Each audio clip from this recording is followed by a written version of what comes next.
I started noticing something strange in old photographs. Not the subjects, the backgrounds. Cities being excavated on a scale that didn't make sense. Buildings with their first floors buried under streets. Workers moving earth by the ton in image after image. Decade after decade, across every continent. The captions called it urban improvement or street grading projects. But when you see it once, you start seeing it everywhere. San Francisco, Chicago, Seattle, Melbourne, Moscow. Entire neighborhoods dug out and rebuilt. And nobody seemed to think this was worth explaining. The official story is simple. Growing cities needed better drainage, flatter streets, modern infrastructure. Reasonable enough, except the timing was wrong. The scale was impossible, and the documentation was suspiciously absent. In San Francisco alone, between 1850 and 1915, the city appears to have excavated itself multiple times. Not minor adjustments, entire city blocks raised, lowered, then raised again. Thousands of workers, millions of cubic yards of earth, and almost no records of where it all went or why it was necessary. That's when I started asking a different question. Not what were they building, but what were they uncovering? Because if something had buried these cities, if some catastrophic event had deposited layers of mud and debris across urban centres worldwide, you'd expect to find survivors, witnesses, first-hand accounts of what happened. Instead, you find absence, gaps in the historical record so systematic they start to look deliberate. Think about what a real disaster leaves behind. Survivor testimonies, relief efforts, newspaper coverage, official inquiries. The 1906 San Francisco earthquake generated thousands of documented accounts. The 1871 Chicago fire filled archives with personal stories. But this alleged mudflood, this event that supposedly buried significant portions of cities across the globe? Not the silence of lost records, the silence of stories never told. Or stories that were told, then systematically erased. Between 1840 and 1880, America built hundreds of massive psychiatric institutions. Not small facilities, palatial structures with ornate architecture, sophisticated engineering, capacity for thousands of patients. The Trans-Allegheny Lunatic Asylum, the Athens Lunatic Asylum, the Buffalo State Asylum, the Oregon State Hospital. They appeared with remarkable speed during a period when America was supposedly still emerging from frontier status. The official explanation calls this progressive reform humanitarian treatment for the mentally ill. But who filled these asylums? The intake records tell a strange story. Thousands of patients with nearly identical diagnoses: melancholia, acute mania, amnesia, confusion of thought. And here's the detail that haunts me. Many patients had no documented history before admission. No family records, no known origins, just a first name, sometimes a surname, and a diagnosis that explained away one specific problem: memory loss. What better way to discredit witnesses than to institutionalize them? To take people telling stories about a world that doesn't match official history and label those stories as delusions. Mix them with patients who genuinely need care, and suddenly truth becomes indistinguishable from madness. The commitment records support this. People were institutionalized for political excitement, novel reading, religious enthusiasm, and one diagnosis that appears again and again: nostalgia. An excessive longing for the past, or perhaps a longing for a past that officially never existed. But adults could be contained, managed through institutional systems and social pressure. Children presented a different challenge. Children talk. Children remember. Children ask questions their parents can't answer. Which brings us to the orphan trains. From 1854 to 1929, approximately 250,000 children were transported from eastern cities to homes across the West and Midwest. 250,000 children. The official narrative calls them street urchins, homeless waifs, casualties of urban poverty. But the numbers don't work. That's not a social program. That's a demographic reset. And the documentation is maddeningly vague about where these children actually came from. The records describe mass roundups. Dozens, sometimes hundreds of children at a time, processed through institutions like the New York Foundling Hospital or the Children's Aid Society, then shipped west with minimal paperwork about their families or origins. Some researchers have noted something peculiar. A striking number of these children had no memory of their parents, not orphans with stories of loss, children who simply couldn't remember. As if something so traumatic had happened that entire portions of their childhood had been wiped away. What happens to a society's memory when you remove 250,000 of its youngest witnesses? When you scatter them across rural America, where they'll grow up disconnected from their origins, integrated into families with no knowledge of their past, their memories dismissed as childish fantasy. And the pattern wasn't limited to America. Australia had child migration schemes. Canada ran home children programs. Britain implemented child immigration initiatives. Argentina established massive orphanages. Russia built foundling hospitals, all operating in the same rough time frame, all moving children on massive scales, all with documentation that somehow manages to be simultaneously comprehensive and hollow. We have numbers, dates, names, but almost no stories, no voices, no preserved memories. Here's what troubles me most. This happened before rapid global communication, before international organizations, before the infrastructure we associate with worldwide coordination. Yet dozens of nations simultaneously implemented nearly identical programs for managing displaced populations. Not similar programs, identical patterns, same time frame, same methods, same systematic absence of explanation. How do you coordinate something like that without leaving evidence of the coordination itself, unless they weren't coordinating at all, unless they were all responding to the same event? I need to trace this back further because something else was happening during those same decades, something that explains how you implement a reset without anyone noticing until it's too late. Between 1860 and 1920, professional credentialing exploded across the Western world. Suddenly, you needed licenses to practice architecture, certificates to work as an engineer, medical degrees from approved institutions. Before this period, knowledge transferred through apprenticeships. Master craftsmen trained journeymen who became masters themselves. Direct transmission of practical expertise accumulated over generations. Then within a single generation, that system vanished, replaced by academic institutions that controlled who could and couldn't practice, who decided what counted as legitimate knowledge, who determined which techniques were scientific and which were primitive superstition. The timing is surgical. Just as these massive ornate structures were being excavated and repurposed, just as the asylum system was expanding, just as orphan trains were scattering potential witnesses, the credentialing system ensured that anyone who knew the old methods couldn't practice them anymore, because who couldn't get credentials? The elderly craftsman whose knowledge came from experience rather than textbooks. The traumatized survivors whose memories didn't match official timelines. The asylum patients labeled as confused. The children scattered across rural America with no access to these new institutions.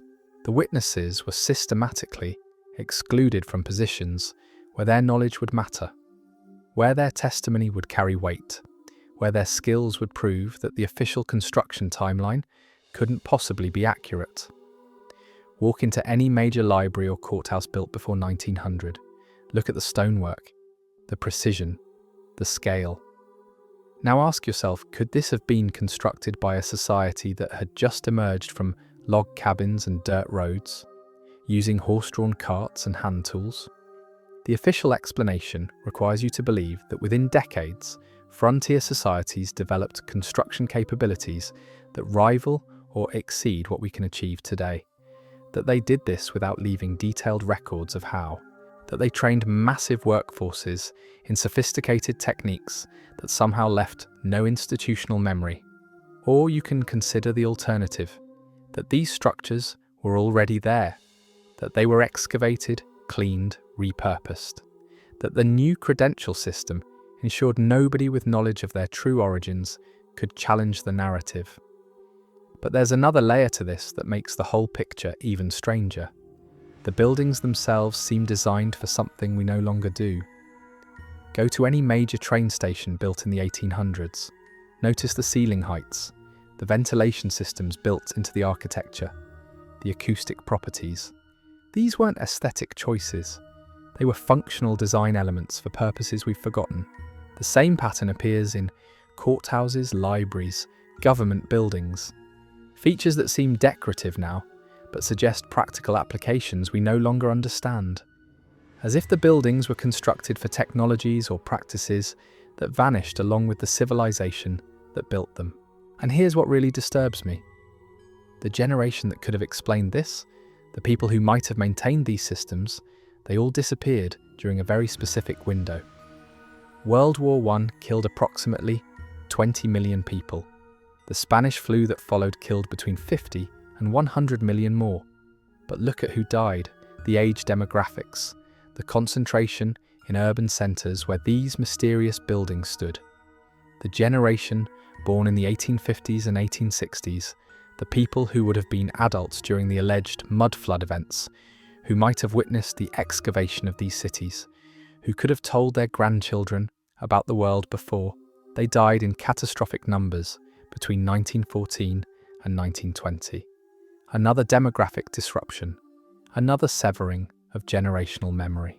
Right as the first generation born, entirely within the new narrative, was coming of age, I'm not suggesting these tragedies were manufactured, but the timing, the thoroughness with which they removed the final witnesses who could have contradicted the established timeline, the way they arrived just as institutional systems had finished implementing the new order.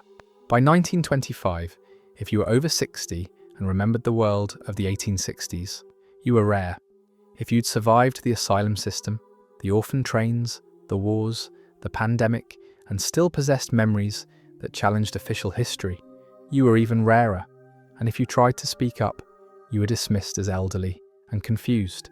Your memories filed alongside those diagnosed with nostalgia decades earlier. The evidence points to something far more sophisticated than a cover-up. This was a complete reorganization of civilization, so thorough that within 2 generations, the previous world became legend. The buildings remained, but their purpose was forgotten. The survivors were scattered, silenced, or dead. Their children grew up in a world where questioning the timeline meant questioning your own sanity. And that brings me back to the buildings, because they're still here, thousands of them across every continent, structures that shouldn't exist according to our understanding of technological development, built with techniques we can't replicate, incorporating systems we don't fully understand. We use them every day without asking why they're built the way they are, why the proportions feel wrong for modern humans, why they contain features that serve no obvious purpose, why they required excavation from mud that supposedly wasn't there. The official history has an explanation for everything. Street elevation projects, progressive asylum reform, charitable orphan programs, rapid industrialization, coincidental demographic disruptions. Each explanation works if you examine it in isolation. But when you map them together, when you see how they overlap in time and purpose, when you notice how they all serve to erase the same specific type of evidence, the pattern becomes impossible to ignore.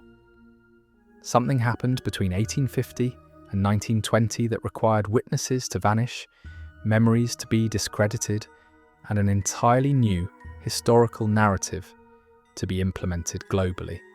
The machinery of forgetting didn't stop in 1920. It continues today, just under different names, with more sophisticated methods. Walk into any university history department and try to discuss architectural anomalies in pre-1900 construction.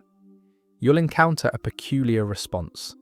Not anger, not debate, Not curiosity, dismissal. The conversation ends before it begins. The evidence is filed under conspiracy theory without examination. The questions themselves become proof of intellectual unseriousness. This isn't suppression through force. It's something more effective. Academic gatekeeping that determines which questions deserve investigation and which don't. Funding structures that reward conventional narratives and starve alternative research. Publication systems that filter out conclusions before they reach peer review. Career pressures that make asking certain questions professional suicide. The system works because it doesn't need conspirators. It needs only incentives pointing in one direction and penalties pointing in the other. Consider what happens to physical evidence today. When construction crews uncover anomalous artifacts during excavation, there's a protocol. Stop work, call authorities, wait for assessment. But here's what actually happens more often. Crews find something strange, something that doesn't fit the timeline, something that would delay the project by months or years if properly investigated. They look at their deadline, they look at their budget, they keep digging. How many basement excavations in old city centres have uncovered and quietly reburied evidence that contradicted official chronology? We'll never know, because there's no incentive to report it and every incentive to forget it. The buildings themselves face systematic elimination, not through dramatic demolition, but through the slow grind of development pressure and neglect. A 19th century structure with impossible architectural features becomes expensive to maintain. Insurance costs rise, building codes change. Eventually, it's cheaper to tear it down than preserve it. The evidence vanishes one building at a time, replaced by structures that ask no uncomfortable questions. But some evidence refuses to disappear completely. The photographs still exist in archives, showing excavation projects that make no sense. The asylum records persist, documenting thousands committed for remembering wrong. The orphan train manifests remain, listing children with no documented origins. The newspaper accounts survive in scattered collections, describing discoveries that were never followed up. This evidence sits there waiting, not hidden, just ignored, filed in categories that ensure nobody looks.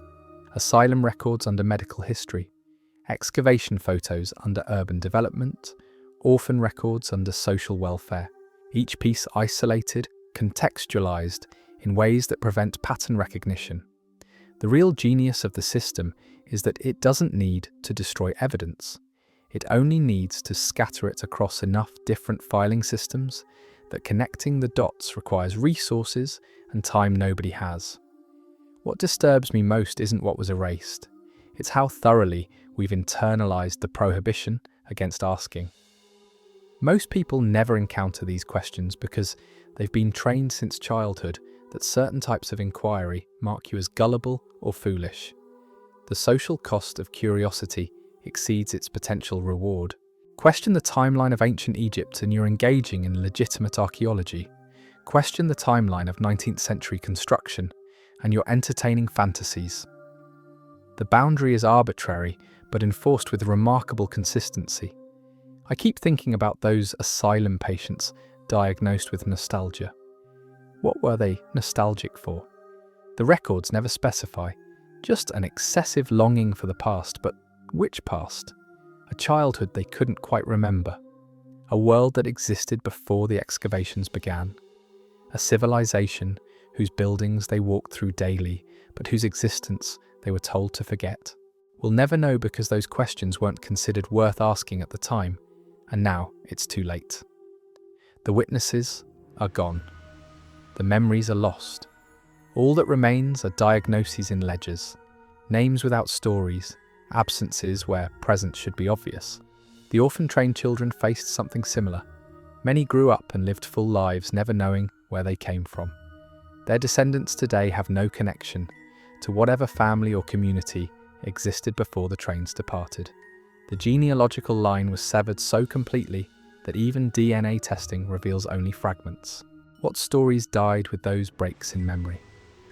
What knowledge was lost when 250,000 children were separated from their origins? We measure the loss in buildings and documents, But the real erasure happened in the minds of witnesses who were silenced, scattered, or convinced they remembered wrong. Every major city harbours these mysteries, buildings that shouldn't exist, excavation projects that make no sense, demographic disruptions that remain unexplained. The evidence surrounds us, but we've been trained not to see it, not to ask about it, not to connect it to patterns that challenge what we think we know. I started looking for witnesses to whatever happened between 1850 and 1920.